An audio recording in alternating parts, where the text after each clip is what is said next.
একসময় টলিপাড়ার সবচেয়ে আলোচিত প্রেমের গল্প ছিল দেব শুভশ্রীর।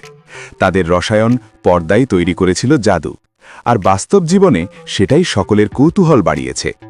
কিন্তু সময়ের সঙ্গে সবকিছু বদলেছে। এখন শুভশ্রী গঙ্গোপাধ্যায় এবং রাজ চক্রবর্তীর সংসার সুদৃঢ়ভাবে এগোচ্ছে। সম্প্রতি দেব শুভশ্রীকে পর্দায় একসঙ্গে দেখতে চলেছে দর্শকরা, আর এই কামব্যাককে ঘিরে নতুন করে চর্চা শুরু হয়েছে।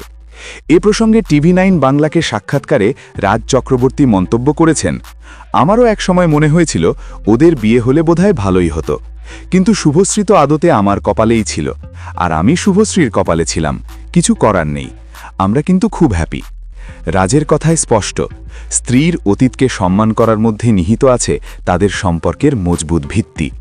দেবের জন্য শুভকামনা জানিয়ে রাজ যোগ করেছেন, যার সঙ্গে দেবের বিয়ে হবে সে খুব হ্যাপি থাকবে, দেব খুব ভালো ছেলে। বছর 2009 থেকে পর্দায় শুরু হয়েছিল দেশু জুটির জাদু। চ্যালেঞ্জ ছবির পর থেকে প্রেমের গল্প সকলের নজরকাড়ি ছিল, কিন্তু দীর্ঘদিনের প্রেমও যেন ভাঙনের ধাক্কা খায়। এরপর শুভশ্রী রাজের সঙ্গে সংসার সাজান, এবারও অতীতের তিক্ততা ভুলে সব স্মৃতির সম্মান রেখেই। আর এই দৃষ্টিভঙ্গি প্রমাণ করে বাস্তব জীবনের সম্পর্কের ভিত কতটা শক্তিশালী হতে পারে।